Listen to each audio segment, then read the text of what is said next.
Blockbuster मुकाबला क्या होता है, शायद ये ईडन गार्डन्स में दिख गया होगा फैंस को, जिस अंदाज में मात दी है लखनऊ ने केकेआर को 4 रनों से, और चेस करते हुए 2022 के बाद लगातार 9 मैचों के बाद ये पहली हार है केकेआर की। इत्तेफाक देखिए, आखिरी बार भी 2022 में एलएसजी से ही हारी थी केकेआर चेस करते हुए 2 रन से। इस बार मार्जिन है 4 रन। स्वागत है ESPN cricket 4 time out Hindi में, और इस मैच के रिव्यू के लिए हमारे साथ मौजूद हैं एक्स केकेआर के प्लेयर पीयूष चावला और वसीम जाफर। आप दोनों का बहुत बहुत स्वागत। पीयूष भाई, पहले आपसे ही शुरू करते हैं। जो आज मुकाबला था, मतलब माना जाए कि ब्लॉकबस्टर, एक बैक टू बैक ब्लॉकबस्टर, एक कल हमने देखा एमआईआरसीबी और केकेआर एलएसजी। देखिए, बहुत नजदीकी मामला था। जब 238 रन बनते हैं ना, तो हमने देखा है कि जो टीम चेस कर रही होती है वो धराशायी हो जाती है, ध्वस्त हो जाती है। लेकिन यहाँ पे कभी भी चेस से बाहर नहीं थे। इनफैक्ट 14-15 ओवर तक तो ऐसा लग रहा था कि अब ये केकेआर का गेम है, और फिर वहां से वो गेम एलएसजी ने जीता नहीं, केकेआर ने हारा है। और जीत तो आपकी भी हो गई प्रिडिक्शन में। जरे से चूक गए वसीम भाई, करीब पहुंच गए थे लेकिन 4 रन से पीछे रह गए। और ये क्या नंबर 5 पर, नंबर 6 पर इनफैक्ट उस वक्त रघुवंशी को भेजना सही था क्या? रसल, रिंकू आ जाते ज्यादा बेहतर होता। जी हाँ, वो पोजीशन पे मेरे हिसाब से अगर रिंकू आते तो ज़्यादा बेहतर था। रमनदीप को ऐसे लगा कि थोड़ा जल्दी भेज दिया, और उसके बाद रघुवंशी भी, क्योंकि वो यूज टू नहीं है उस पोजीशन पे खेलने के लिए।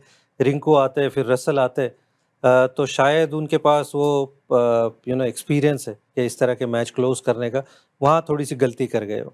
और डेथ ओवर्स में हम देख रहे हैं, अगर तारीफ आज करें आवेश खान की, वो 19वां ओवर मुंबई के खिलाफ भी हमने देखा था। पीयूष की पहली गेंद पर 6 खाया था उन्होंने पंड्या के खिलाफ, और उसके बाद अच्छी वापसी की थी। आज भी देखिए एक छक्का उन्होंने खाया, लेकिन फिर वो एक शानदार ओवर। तो धीरे धीरे ये गेंदबाज डेथ ओवर्स का स्पेशलिस्ट बनता जा रहा है। देखिए, एक छक्का तो लगेगा, 2 छक्के भी लगेंगे आपको डेथ ओवर्स में। लेकिन तारीफ यहाँ करनी होगी कि अपना जो ताकत है उसको बैक करते हैं, वो बहुत अच्छी चीज़ है। उनकी ताकत है यॉर्कर स्टंप पे डालना। आजकल के हमने क्रिकेट में देखा है कि ज़्यादातर जो गेंदबाज है वो ऑफ स्टंप के बाहर वो वाइड लाइन को टारगेट करते हैं यॉर्कर के लिए। लेकिन जो ऐसा एक्शन है आवेश खान का, वहां से फिर वो ऑफ स्टंप के बाहर डालना थोड़ा मुश्किल है। एंगल बनाते हैं, तो इसलिए स्टंप की तरफ ज़्यादा बेहतर है, और वो तारीफ होगी उनकी कि उन्हें उस पर भरोसा है और वो हमेशा नेल करते हैं। बिल्कुल। और अब बल्लेबाजों की थोड़ी सी बात हो जाए वसीम भाई, जिस अंदाज में जो मोजो चल रहा है इस वक्त, मिचेल मार्श और निकोलस पूरन, ऐसा लग रहा है लखनऊ के लिए ब्लॉकबस्टर जोड़ी मिल गई है जो उनको प्लेऑफ्स की तरफ आराम से ले जा रही है। बिल्कुल, उनके तीनों ही जो ओवरसीज बैटर हैं उन्होंने कमाल की बल्लेबाजी की, खास करके मिचेल मार्श और पूरन। पूरन तो ऐसा लग रहा है कि अभी वर्ल्ड में अगर कोई एक बल्लेबाज का अगर नाम ले आप टी20 क्रिकेट में, तो शायद वो निकोलस पूरन होंगे टॉप ऑफ द चार्ट में। बट मिचेल मार्श भी जिस तरह से इस सीज़न वो खेल रहे हैं, वो एलएसजी को और बनाते हैं कि भैया ये टीम प्लेऑफ्स में जाने लायक हो सकती है अगर ये बैट्समैन चल जाते हैं, और आज भी वही देखने को मिला। लेकिन क्या पीयूष पंत का अब वो फैसला बैटिंग करने के लिए नहीं आना, 15.2 ओवर्स में विकेट गिर गई थी, और उस वक्त उन्होंने पहले भेजा एक बल्लेबाज को, फिर डेविड मिलर को उन्होंने भेजा, क्या खुद आ सकते थे समत की जगह? देखिए, आप हमेशा टीम के हित में सोचते हैं कप्तानी तौर पे, और इतनी अच्छी फॉर्म से गुजर नहीं रहे हैं, वो किसी भी प्लेयर के साथ हो सकता है। और समझ जो कि अच्छी हिट्स लगा रहे हैं, हमने पिछले 2-3 मुकाबलों में देखा, वो निचले क्रम में आके वो कैमियोस खेलते हैं। और डेविड मिलर हम सबको पता है कि कैसे वो फिनिशर है। तो मेरे को लगता है कि यहाँ पे कुछ गलत नहीं किया उन्होंने, टीम के हित में सोचा, और आप वही चाहते हैं, क्योंकि इवेंचुअली आप क्या चाहते हैं, आपकी टीम जीते, और वो हुआ वो फैसला लेने से। चलिए, उन्होंने गलत नहीं किया, लेकिन गेंदबाजी में स्पिनर की बात कर रहे हैं तो मैं आपसे ही वापस पूछूंगा कि एक तरफ दिग्वेश राठी लाजवाब गेंदबाजी कर रहे हैं, पर दूसरी तरफ रवि बिश्नोई जो कुछ महीने पहले तक वर्ल्ड नंबर 1 थे T20I में, क्या हो गया उनको? उनकी गेंदबाजी इस तरीके की आप देख रहे हैं, कभी शॉर्ट ऑफ लेंथ भी रहती है, आज थोड़ा सा फ्रस्ट्रेट भी हो गए थे पंत एक वक्त उनके ऊपर। देखिए, बहुत ज़्यादा ना उनमें आत्मविश्वास नज़र नहीं आ रहा, वो जो हम सेल्फ बिलीफ की बात करते हैं। और वो तब होता है जब आपके पीछे विकेटें नहीं मिली होती हैं। तो जब विकेट नहीं मिलती हैं तो फिर आप बचने को जाते हैं, और ऐसा यहाँ रवि बिश्नोई की गेंदबाजी में नज़र आ रहा है, क्योंकि बहुत ज़्यादा प्रेडिक्टेबल नज़र आ रहे हैं। क्योंकि एक्शन पे अगर नज़र डालेंगे ना, तो उनके लिए वहाँ से लेग स्पिन डालना बहुत मुश्किल है। और अगर आप लेग स्पिन नहीं डालेंगे और इस स्तर की क्रिकेट पे आप खेलेंगे, तो फिर आपको बल्लेबाज लाइन अप करता है, और सारे बल्लेबाज उनको लाइन अप कर रहे हैं। वो सिर्फ long on, mid wicket, square leg पे खेलने को देख रहे हैं, जिस गति से गेंदबाजी कर रहे हैं।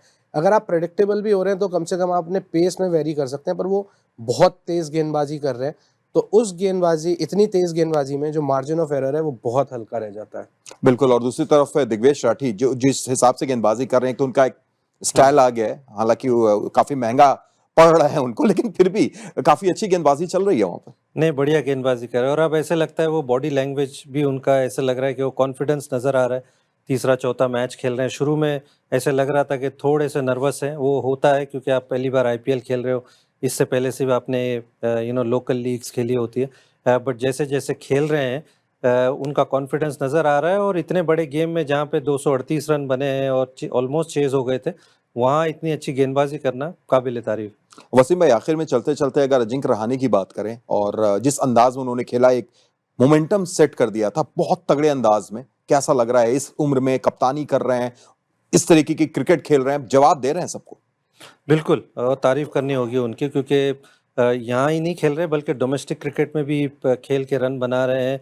मुश्ताक अली जिस तरह से उन्होंने खेला, जिस तरह से मुंबई को जिताया, और इस एज में जहाँ पर आप तकरीबन 90 टेस्ट मैच खेल चुके हैं, डोमेस्टिक क्रिकेट खेलना, परफॉर्म करना और इस बार आके केकेआर को जिस तरह से लीड किया है, अनफॉर्चुनेटली आज हार गए, लेकिन एक रोल मॉडल है मैं कहूँगा यंगर प्लेयर्स के लिए। आखिर में पीयूष भाई, अपनी एक्स टीम केकेआर के लिए कुछ मैसेज, क्या सब कुछ ठीक चल रहा है या वन ऑफ आ रही है? देखिए, वन ऑफ हार ठीक है, लेकिन अगर आप यहाँ देखें तो सिर्फ वो जो बैटिंग ऑर्डर में आज गलती हुई है, क्योंकि 238 रन पहले आप उम्मीद नहीं करते बनेंगे चेज होने के टाइम पे, लेकिन इतने करीब पहुंच के हारना तो ये खलेगा जरूर, क्योंकि अभी समझ नहीं आएगा, लेकिन जब आखिरी में वो 2 पॉइंट्स की जद्दोजहद होती है ना, तब वहाँ पे ये चीज़ें खलती हैं कि मैच हमारे हाथ में था।